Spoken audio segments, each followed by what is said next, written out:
একখানা হাদিস শরীফ আপনাদের সামনে পেশ করে দিই। হযরতে উমরে ফারুক রাদিয়াল্লাহু তাআলা আনহু থেকে বর্ণিত।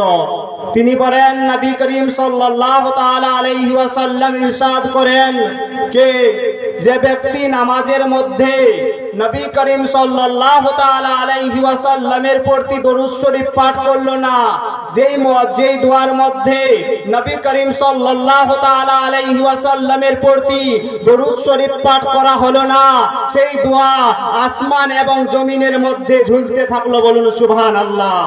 সেই দোয়া কোনোদিন কবুল হয় না।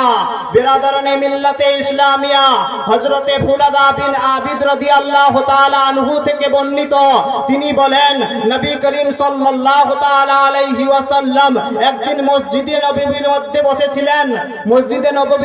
বসেছিলেন। আমি ওইখানে বসেছিলাম, আরো সাহাবাগণ বসেছিলেন। আমার নবী করিম সাল্লাল্লাহু তাআলা আলাইহি ওয়াসাল্লাম দেখতে পেলেন যে একজন লোক নামাজ পড়তে আসলেন। নামাজ পড়ার পরে আমার নবী করিম সাল্লাল্লাহু তাআলা আলাইহি ওয়াসাল্লাম সব দেখতে পাচ্ছেন।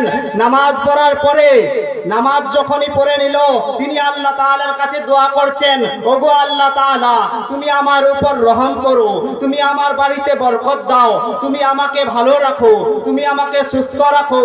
আমার নবী সাল্লাল্লাহু তাআলা সাল্লাম বলতে লাগলেন, যখনই সেই লোকটা যেতে লাগলেন নিজের বাড়ির দিকে, আমার নবী করিম সাল্লাল্লাহু তাআলা সাল্লাম বলতে লাগলেন, হে শখস, হে আদমি, হে লোক, ও হে নামাজি, তোমার নামাজ কবুল হয়নি, কেননা তুমি আমার নবীর প্রতি দরুদ শরীফ পাঠ করোনি। বলুন সুবহানাল্লাহ। তুমি আমার প্রতি দরুদ শরীফ পাঠ করোনি।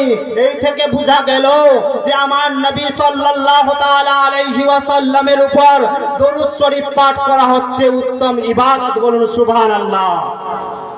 আসসালাতু আফজালুল ইবাদাতি, নবী করিম সাল্লাল্লাহু তাআলা আলাইহি ওয়াসাল্লামের প্রতি দরুদ শরীফ পাঠ করা হচ্ছে আফজালুল ইবাদত। আমি কোরআন শরীফ থেকে আয়াত